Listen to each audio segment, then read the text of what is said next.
हुई एक और खबर आप जान लीजिए कि हर तीसरे उम्मीदवार पर क्रिमिनल केस भी दर्ज है। दरअसल एडीआर की रिपोर्ट में ये बड़ा खुलासा हुआ है। बिहार इलेक्शन वॉच ने दरअसल ये अपनी रिपोर्ट जारी की है। उम्मीदवारों के हलफनामों का विश्लेषण किया गया है। 27% उम्मीदवारों पर गंभीर आपराधिक मामले दर्ज है, तो 40% करोड़पति हैं।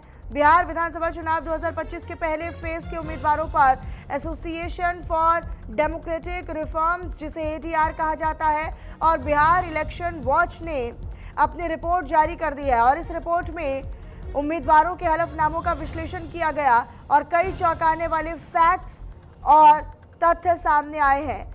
कि 27% का आंकड़ा सामने आया है।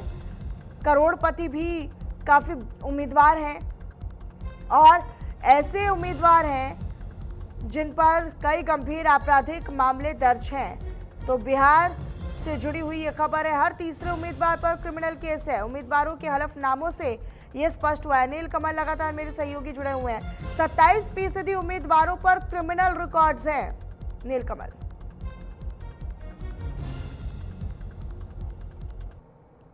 जो प्रत्याशी हैं उसमें से 432 प्रत्याशी ऐसे हैं जिनके ऊपर जो मुकदमे दर्ज हैं। तो उसमें जो है 432 में 27% उम्मीदवारों पर गंभीर आपराधिक मामले दर्ज हैं। तो अब ये है कि ये चुनाव से या फिर पॉलिटिकल मोटिवेटेड कुछ होते हैं ऐसे कि केस दर्ज कर दिया जाता है इनके ऊपर, और यह भी देखना होगा कि किस प्रकार के केस हैं। हालांकि इसमें जो है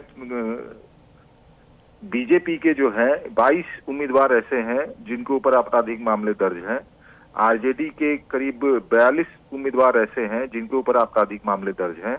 कांग्रेस के करीब 12 उम्मीदवार ऐसे हैं जिनके ऊपर आपराधिक मामले दर्ज हैं और जेडीयू के 15। तो इस प्रकार से देखिए कि कोई भी पार्टी अछूती नहीं है जिनके उम्मीदवारों के ऊपर क्रिमिनल केसेस नहीं है।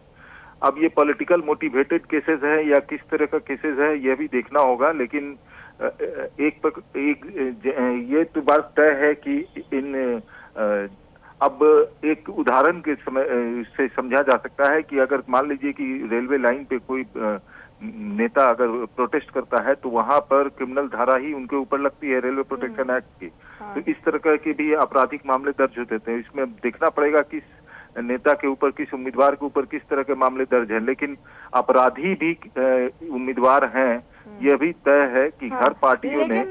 लेकिन नील कमल, ये भी एक फैक्टर है कि ये जो उम्मीदवार जिन पर गंभीर आपराधिक रिकॉर्ड दर्ज हैं, इनमें कौन से दल से सबसे ज्यादा टिकट भी दिए जा रहे हैं? क्योंकि टिकट देने में लेफ्ट की बात हो या आरजेडी हो, ये टॉप पर है, बल्कि जेडीयू सबसे पीछे अभी तक कही जा रही है। बिल्कुल, देखिए आरजेडी के 70 में से अगर पहले फेज की बात की जाए तो 70 में से 42 उम्मीदवार हैं, वो आपराधिक मामले उनके ऊपर दर्ज है। यानी उनका एवरेज निकाला जाए तो लगभग 60% आता है, 7 से 42 60% आता है। उसके बाद अगर आप आए तो बीजेपी के 48 में से 22 उम्मीदवारों के ऊपर आपराधिक मामले दर्ज हैं। कांग्रेस के 12 हैं 23 में से, जेडीयू के 57 में से 15 हैं, यानी करीब उनका 30% के आसपास आ जाता है। तो आप इस प्रकार से देखिए तो सबसे ज्यादा अगर आपराधिक मामले दर्ज हैं तो आरजेडी के उम्मीदवार के ऊपर है। तो ये एडीआर की रिपोर्ट है और ये अब हालांकि क्या इस रिपोर्ट का फर्क या फिर इस रिपोर्ट का प्रभाव लोगों के बीच में पड़ेगा? जहां से उम्मीदवार खड़े हुए हैं, जहां से पार्टी ने उनको टिकट दे दिया है, क्या अब ये जानने के बाद लोगों के बीच में उसका कोई असर मिलेगा या नहीं मिलेगा? देखिए, बहुत ज्यादा असर नहीं पड़ता है, क्योंकि जहां से जो उम्मीदवार खड़े होते हैं वो लोकल होते हैं, वहां के रहते हैं और लोग भी उन्हें जानते हैं कि किस प्रवृत्ति के हैं। अब मोकामा के ही ले लीजिए, आप बात कर लीजिए मोकामा विधानसभा क्षेत्र से, वहां जेडीयू के उम्मीदवार जो है वो अनंत सिंह है। अब आप समझिए कि अनंत सिंह के ऊपर कई मामले दर्ज हैं, लेकिन मोकामा की जनता उन्हें बार बार जिता करके भेजती है। तो ये लोकल जो फैक्टर होते हैं, किस प्रकार के आपराधिक मामले दर्ज है, वहाँ के लोकल जो वोटर हैं उनके ऊपर उनका कैसा प्रभाव है, वो किस नजरिए से देखते हैं उम्मीदवार को, इसके ऊपर डिपेंड करता है। हालांकि जो दागी उम्मीदवार हैं उनके ऊपर गंभीर आपराधिक मामले भी हैं, कई अपराधी भी हैं इसमें। अब जनता के ऊपर डिपेंड करता है ये कि जनता अब किस नजरिए से देखती है। हालांकि सारे लोग जानते ही हैं, लेकिन कुछ भय से देते हैं, कुछ उनको मसीहा मानते हैं, कुछ रॉबिन हुड मानते हैं। तो इस तरह से वोटर जो है वोट देते हैं, वोट कास्ट करते हैं ऐसे दागदार छवि हालांकि वाले ये को भी भी। काफी इंटरेस्टिंग फैक्ट है कि जो बिहार से बाहर अपना प्रभाव रखती है, जैसे कि आम आदमी पार्टी या बहुजन समाज पार्टी, उनके भी कुछ यही हाल है। उनके भी अगर हम बात करें तो 20% के उम्मीदवार जिन पर आपराधिक रिकॉर्ड दर्ज है, और आम आदमी पार्टी में भी 27%, जो कि 44 में से 12 उम्मीदवार दागी हैं। तो इनका भी प्रभाव कहीं ना कहीं जो बाहर है, बिहार से बाहर है, उनका भी यही हाल है।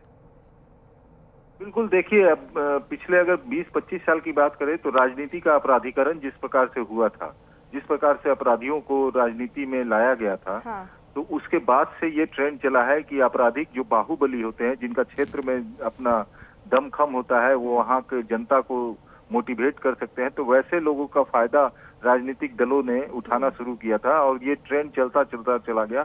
जो अपराधी पहले राजनीतिक दल के लिए काम करते थे, जब उन्होंने यह देखा कि हम अगर मेरे प्रभाव से वहां राजनीतिक दल का कोई उम्मीदवार जीत सकता है, तो हम खुद भी राजनीति में आ जाते हैं। राजनीतिक दलों ने भी उसे बढ़ावा दिया।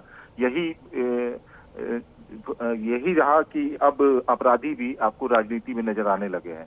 तो ये ट्रेंड अब धीरे धीरे, अब देखिए ये खत्म हो रहा है। तमाम राजनीतिक दल जो है वो धीरे धीरे ऐसे अपराधियों को टिकट देना धीरे धीरे बंद कर रही है। 2017 का अगर यूपी इलेक्शन की बात की जाए तो अखिलेश यादव ने भी यही कोशिश की थी कि अपराधियों से दूर रह करके अपनी साफ सब छवि बनाई जाए, लेकिन अपराधी को जैसे ही दूर हुए तो आप यूपी में देखिए 2017 में अखिलेश यादव की क्या उनके समाजवादी पार्टी की क्या हाल हुई। हाँ। तो उनको अब 2022 में चुनाव हुआ, बिहार में फिलहाल ये ट्रेंड जो है वो बना हुआ है। हालांकि फिलहाल इस ट्रेंड से बाहर कब निकलेगा बिहार, ये भी आने वाला समय बताएगा। बहुत शुक्रिया नीलकमल आपका इस तमाम जानकारी के लिए। अपनी नजर आप बनाकर रखिएगा।